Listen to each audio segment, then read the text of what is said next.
Okay, so we are back with a group that has made a decision that they want to talk about current events that might be relevant to students their age.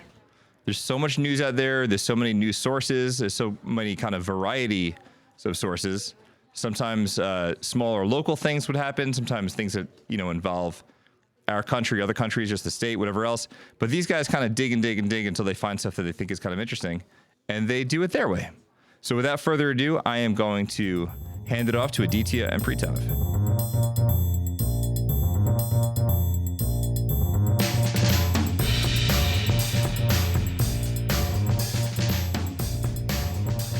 Good morning, everyone, and welcome to the Daily Dose of Current Events podcast. Every week, we like to talk about current events, but with a twist. For example, although the show will always revolve around current events, I like to manipulate the way current events are covered in very unique, entertaining, and digestible ways, which is how I implement twists into the show. With that said, 2023 has been a turbulent year for current events. Despite the fact that most of these events aren't any older than 3 months, we thankfully have a plenitude of diverse and interesting topics to cover and rank. I have a feeling this will be my most favorite episode to create. With that said, this is episode 2 of the Daily Dose of Current Events podcast for February 2nd, 2024. For today's episode, I'm one of the 2 hosts you'll be seeing every time from now on. Yes, rather than this being a solo podcast, this will be a group effort with the likes of Aditya, just me, and another host who will be introducing himself soon. Don't worry though, as this changes for the better, as I'm sure you'll find yourself enjoying him a ton. Wow, thanks for that nice introduction, Aditya. I'm so happy and excited to be joining this podcast to be your co-host. Hi, everyone. My name is Prithav, and I'm going to be talking about some Fortnite and their amazing plan to take over the gaming industry. Thank you, Prithav. You're completely welcome. Moving on with today's plan, I've already made it evident that this episode will be a ranking one. Therefore, we'll have to go over the rules of a tier list. If you haven't used the internet in the past 2 years, a tier list is essentially a ranking system where a particular subject is put in different categories, ranging from S tier to F tier. S tier is the best and highest quality you can associate a subject with, and F is the worst. In total, there's an S, A, B, C, D, and F tier. Thankfully, it's not too hard to understand, as a tier list system of ranking mirrors the American grading system very closely.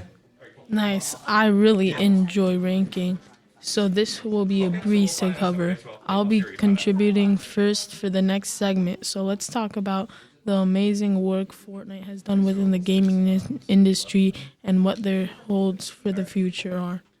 Fortnite is a highly popular battle royale game developed by Epic Games. It gained immense popularity rapidly due to its free-to-play model, engaging gameplay, regular updates, and collaborations with various franchises, celebrities, and events.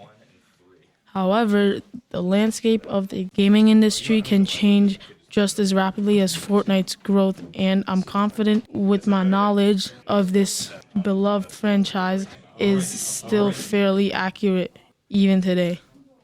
Getting on the topic of Fortnite, historically its success can be attributed to several factors. Firstly, its free-to-play model. Fortnite is free to download and play, making it is accessible to a large audience. The game monetizes through in-game purchases such as cosmetic items, skins, and battle pass. Secondly, it's cross-platform play.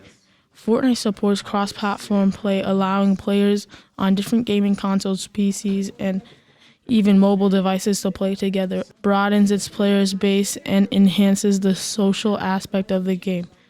Thirdly, regular updates and events. Epic Games consistently releases updates and in-game events, keeping the gameplay fresh and exciting. These updates often introduce new content, challenges, and collaboration that maintain the player's interest. Fourth and foremost, Fortnite's collaborations and partnerships. Fortnite has celebrated with various popular franchises, introducing Marvel, DC, Star Wars, and more. These collaborations bring in new players who are fans of those franchises and create additional buzz around the game. Lastly, esports presence.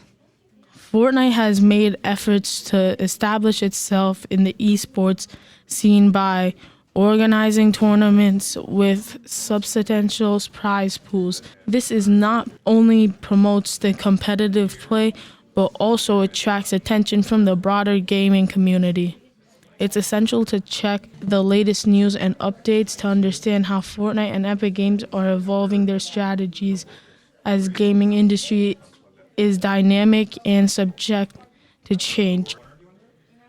As you can see, Fortnite's diligence when it comes to managing its franchise makes for an unprecedented statement, where it is a no-brainer that Fortnite's efforts should be chalked up to an S tier. Moving on with the next 3 ranking is Aditya.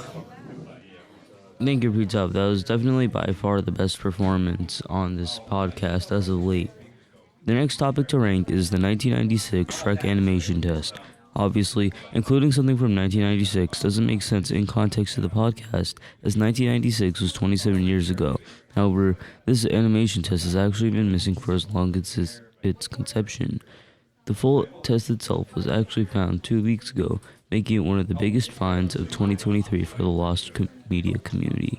As you could expect, the pop culture media as well has gone feral over this find, and the test itself is a testament to how far DreamWorks has come.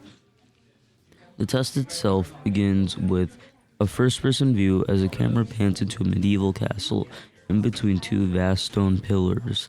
Then we make our way below a metal spike door.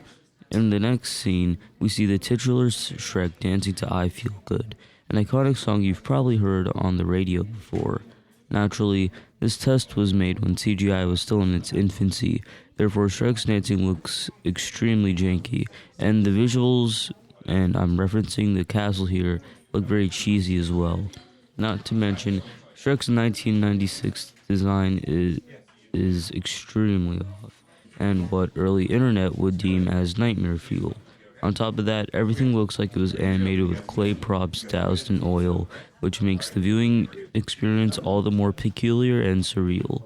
With all that said, after this, a skinny robber hiding within a purple cloak and black clothes, characterized by his huge pyramid of a nose, tells Shrek, and I quote, "Give me your loot, fat boy."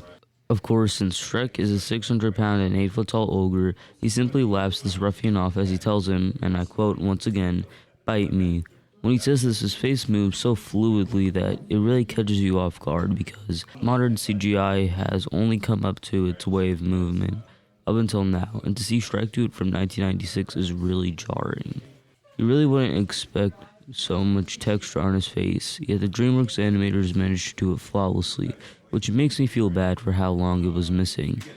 After this, since the robber is hanging off a rope, Shrek uses it as a makeshift bungee cord and catapults him into the air.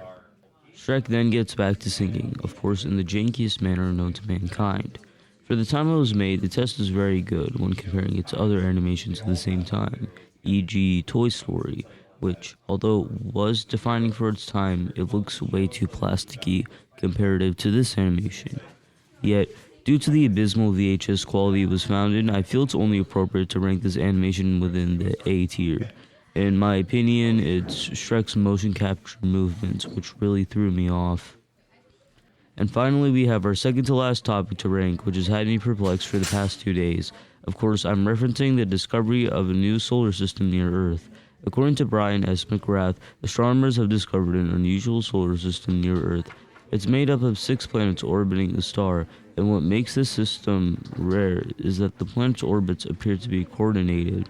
Scientists have actually compared their movement to a perfectly timed symphony.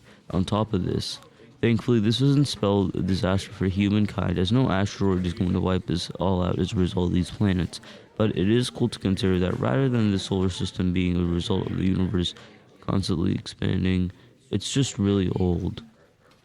The article where I found this information, entitled "Discovery in Space," doesn't tell us The article where I found this information, entitled "Discovery in Space," doesn't tell us that the solar system itself has been named yet, so I'd like to say that the unofficial name for it and should be named after Herricks. Of course, anything space-related never fails to disappoint as a boring everyday occurrence, so I'll rank this excellent discovery as an S-tier find. To cap off a great episode, I feel that it's only appropriate that we have our newest and permanent host finish things off. And with that said, we have Prithav here to introduce the recent birth of an extremely rare white alligator. Thank you, Aditya, for taking the podium to rank the final topic. We have the birth of an extremely rare white alligator in Florida. Florida is known for their abundance of crocodile species, along with how many you can see from day to day over there. So it's no surprise that such a rare breed of alligator was recently spawned over there. An alligator itself is very cute, with an optimistic smile and a short length of 19.2 inches, just a little over a foot. Mark McHugh, who is the president of Gatorland, says the newborn comes from a nest found in Lickstick Swamp, discovered in 1987. From the 7 white alligators ever recorded to exist, 3 of them reside within Gatorland.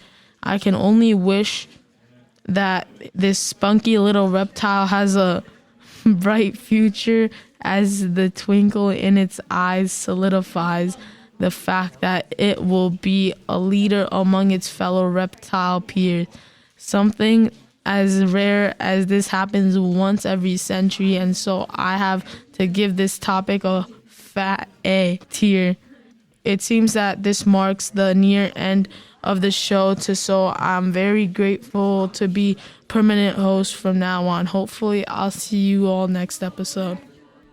If you'd like to listen to more podcasts or find content as interesting as this one, you can find us on Twitter and Instagram at Herricks Studios, no spaces, capital H and S. You can find this podcast on your favorite app by searching for Herricks Studios. If you would like to leave us a review, please do so on Apple Podcasts, and we might read it on the show. This podcast is a production of Herricks Studios with Mr. Heit and Content Creation Foundation's 8th grade elective, and the views and opinions expressed in these recordings do not necessarily reflect the views or position of Herricks School District. That's going to do it for episode 2. Next time, I will look forward to ranking all major current events in 2023. That's going to do it for me, and we'll see you next time. Bye-bye. Bye, guys.